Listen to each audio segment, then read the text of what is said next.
दोस्तों, जब हम पढ़ाई शुरू करते हैं तो हमारे सिलेबस में एक सब्जेक्ट शामिल होता है जिसे हम इतिहास के नाम से जानते हैं। शुरुआत में सब्जेक्ट बच्चों को बोरिंग लगता है, परंतु धीरे धीरे बड़े होने पर इस विषय यानी इतिहास में रुचि बढ़ने लगती है और इतिहास को जानने की इच्छा भी तीव्र हो जाती है। लेकिन फिर भी अनेकों ऐसे ऐतिहासिक तथ्य हैं जो काफ़ी रोचक होने के बावजूद भी आपको स्कूलों में पढ़ने को नहीं मिलेंगे। तो चलिए ऐसे ही कुछ तथ्यों को इस वीडियो के जरिए जान लीजिए। हाँ, यदि वीडियो आपको जानकारी से भरा हुआ लगे और यदि आप पहली बार इस चैनल पर आए हैं तो सब्सक्राइब बटन जरूर दबा दें।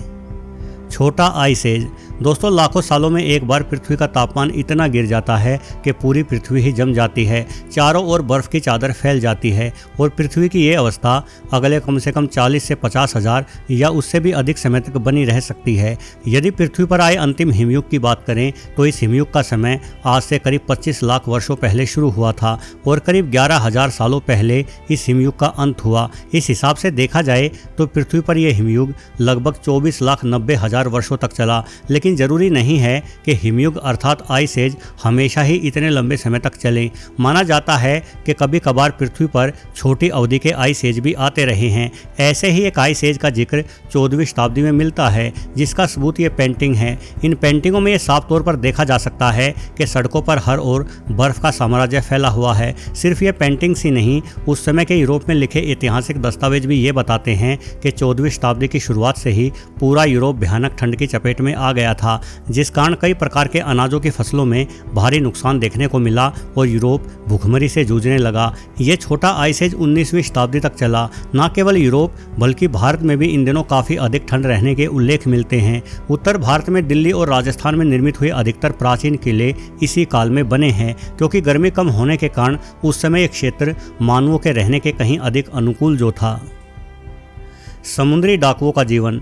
आपने समुद्री डाकुओं के जीवन के बारे में केवल हॉलीवुड फिल्मों से ही जाना होगा। इन फिल्मों में समुद्री डाकुओं का जीवन बेहद ही शानदार और मज़ेदार दिखलाया जाता है। ये डाकू चाहे जिस समुद्री जहाज़ को कब्जा लेते हैं और रात दिन शराब की मस्ती में चूर रहते हैं, लेकिन फिल्मों में दिखाया गया ये मंजर सिर्फ और सिर्फ सफ़ेद झूठ है। असल में समुद्री डाकुओं का जीवन हद दर्जे का कठिन होता है। वास्तव में इस जीवन को वही लोग अपनाते हैं जो किसी कारणवश समाज से निष्कासित कर दिए जाते हैं या किसी भयंकर अपराध की सजा के डर के चलते वो लोग जमीन छोड़कर समुद्र में बसना ज़्यादा सुरक्षित समझते हैं। अध्ययन ये बताते हैं कि समुद्री डाकुओं का औसतन जीवन काल सिर्फ 40 वर्षों का ही होता है, क्योंकि भोजन या साफ पानी की कमी के चलते ये लोग वक्त से पहले ही मारे जाते हैं। पौष्टिक भोजन न मिलने के कारण इन लोगों को स्कर्वी जैसे कई सारे रोग एवं कीटों के काटने से भी विभिन्न रोग होने का खतरा लगातार मंडराता रहता है। इन सब के अतिरिक्त समय समय पर सेना या पुलिस से मुठभेड़, समुद्री तूफान या सुनामी जैसे खतरे भी लगातार समुद्री डाकुओं के सर पर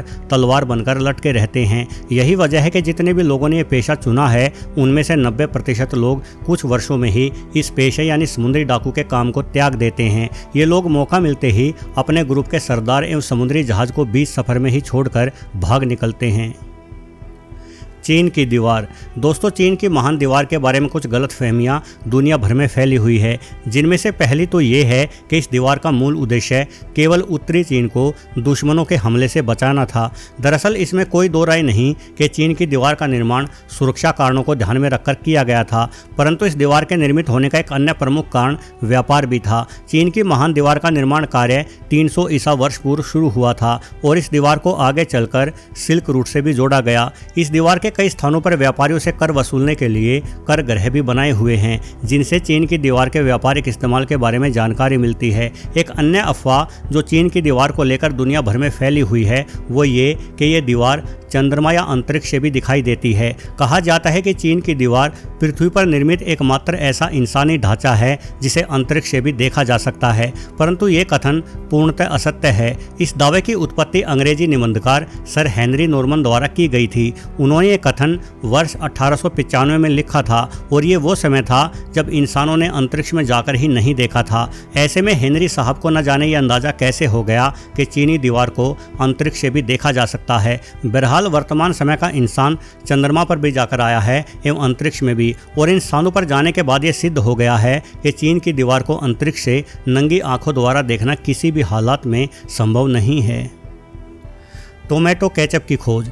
इस तथ्य पर यकीन करना मुश्किल है, परंतु एक लंबे समय तक टमाटर को जहरीली सब्जी माना जाता था। ये दावा किया जाता था कि टमाटर न सिर्फ हाजमे को खराब करता है, बल्कि इससे पथरी जैसी समस्याओं का भी सामना करना पड़ सकता है। परंतु वर्ष 1834 में डॉक्टर जॉन कुक बेनेट, जो कि एक अमेरिकी चिकित्सक थे, ने दावा किया कि यदि सीमित मात्रा में खाया जाए तो टमाटर काफ़ी फायदेमंद भी हो सकता है। डॉक्टर जॉन कुक ने ही सबसे पहले टमाटर को गर्म करके उसकी चटनी बनाना शुरू किया और लोगों से कहा कि इस चटनी को रोजाना थोड़ी थोड़ी मात्रा में भोजन के साथ लेने से डायरिया एवं पीलिया जैसी बीमारियां ठीक हो सकती है। इन डॉक्टर साहब की सलाह पर ही इनके पास आने वाले लोगों ने टमाटर की चटनी बनाकर अपने पास रखना शुरू कर दिया।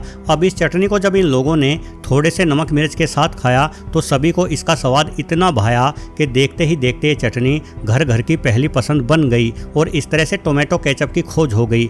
आगे बढ़ते वक्त के साथ लोगों की समझ में आया कि टमाटर को खाने से कोई नुकसान नहीं होते, इसलिए टमाटर को सब्जी में डालने या फिर सलाद के रूप में कच्चा खाने की परंपरा भी शुरू हो गई। यानी टमाटर का सफ़र एक जहर से लेकर औषधि तक और बाद में सब्जी के रूप में समाप्त हुआ। शिक्षा का खात्मा। दोस्तों, इतिहास की ऐसी कुछ घटनाएं अपने आप में बेहद ही विविध हैं। जरा सोचें कि पीढ़ियों तक किसी ज्ञान को हासिल किया जाए, उस ज्ञान को एक पुस्तक में लिखा जाए और उस ज्ञान की पुस्तक को अचानक से जला दिया जाए तो कितना बड़ा मानवीय नुकसान होगा। लेकिन इतिहास में ऐसा भी हो चुका है। पहले लाइब्रेरी ऑफ अलेक्जेंड्रिया का जिक्र करते हैं। 40,000 किताबों से भरी यह लाइब्रेरी सिर्फ एक साधारण पुस्तकालय न होकर अपने समय का बेहतरीन अनुसंधान केंद्र था, जिसकी स्थापना मिस्र के तट पर 331 ईसा पूर्व की गई थी। लाइब्रेरी ऑफ अलेक्जेंड्रिया में दुनिया भर के ज्ञान को समेटा गया था, परंतु 48 ईसा पूर्व इस पुस्तकालय को जूलियस सीजर द्वारा जला दिया गया। हालांकि इसके कारण स्पष्ट नहीं है, किंतु कहा जाता है कि जूलियस सीजर द्वारा मिस्र के किनारे पर खड़ी नावों को जलाने का आदेश दिया गया था। बाद में नावों से भड़की वही आग पूरे शहर में फैल गई, जिस कारण लाइब्रेरी ऑफ अलेक्जेंड्रिया का भी कुछ हिस्सा जल गया। लेकिन ये लाइब्रेरी पूरी जलने से बच गई, परंतु बाद में अरबों द्वारा इस लाइब्रेरी में कई बार आग लगाई गई और इसे पूर्णतः नष्ट कर दिया गया। वहीं दूसरी ओर भारत में 90 लाख से भी अधिक किताबों वाली अपने समय की सबसे शानदार एवं भव्य नालंदा यूनिवर्सिटी में भी बख्तियार खिलजी द्वारा आग लगा दी गई थी। कहा जाता है कि जब खिलजी नालंदा पहुंचा तो शुरुआत में वो इस यूनिवर्सिटी की भव्यता को देखकर बड़ा ही प्रभावित हुआ, लेकिन बाद में खिलजी मुसलमानों के पवित्र धार्मिक ग्रंथ कुरआन को नालंदा यूनिवर्सिटी में न पाकर नाराज हो गया और इसी नाराजगी के चलते उसने पूरी यूनिवर्सिटी को ही आग के हवाले कर दिया। लिफ्ट का आविष्कार। आज जब भी आपको किसी ऊंची मंजिल पर जाना होता है तो आप झट से लिफ्ट में घुसते हैं और बटन दबाते ही कुछ सेकंडों में या मिनटों में कई मंजिला ऊंची इमारत पर चढ़ जाते हैं। ऐतिहासिक दस्तावेजों के अनुसार लिफ्ट का आविष्कार 236 ईसा पूर्व में ग्रीक गणितज्ञ आर्किमिडीज द्वारा किया गया था, लेकिन वो लिफ्ट व्यवहारिक नहीं थी क्योंकि उस लिफ्ट को इंसानों या जानवरों की मदद से खींचा जाता था। परंतु 19वीं सदी में इस तरह की लिफ्टें बनने लगी जिन्हें इंजन की सहायता से नियंत्रित किया जा सकता था, और सच पूछे तो उसके बाद ही ऊंची बिल्डिंग्स बनना शुरू हुई। यदि लिफ्ट का आविष्कार ना हुआ होता तो कोई भी बिल्डिंग 3 या 4 मंजिल से अधिक ऊंची नहीं बन पाती, क्योंकि इससे अधिक सीढ़ियां चढ़ना हर किसी के बस की बात नहीं होता। इसलिए ये कहना गलत नहीं होगा कि लिफ्ट के आविष्कार ने ही आधुनिक शहरों को जन्म दिया है। लेकिन सबसे अधिक रोचक बात यह है कि जब शुरुआत में लिफ्ट वाली बिल्डिंगें बनने लगी तो उन बिल्डिंगों की ओर लोगों का ध्यान आकर्षित करने के लिए प्रचार की भी आवश्यकता पड़ती थी, और ये प्रचार कुछ इस तरह से होता था। ये पुराना फोटो यूरोप का है। यहाँ इन महिलाओं को इस तरह से एक पिंजरे में बंद करके इस बिल्डिंग से लटकाने का मतलब सिर्फ इतना ही है कि इस बिल्डिंग में लिफ्ट की सुविधा उपलब्ध है। इन महिलाओं को इस तरह से विज्ञापन करने के अच्छे खासे पैसे मिलते थे और इन्हें करना भी कुछ खास नहीं होता था। बस आराम से कुछ घंटे बैठे रहने के बाद ये महिलाएं वापस अपने घर लौट जाती थी। अब भाई इस तरह से बैठे बिठाए तनख्वाह मिले तो ऐसे शानदार मौके को कौन छोड़ना चाहेगा। वैसे आप भी मौका मत छोड़िए। यदि पहली बार इस चैनल पर आए हैं तो बैठे बिठाए आराम से सब्सक्राइब बटन दबा डालें और वीडियो के बारे में अपने विचार कमेंट बॉक्स में भी लिख डालें। अंत तक वीडियो देखने के लिए आपका बहुत बहुत धन्यवाद।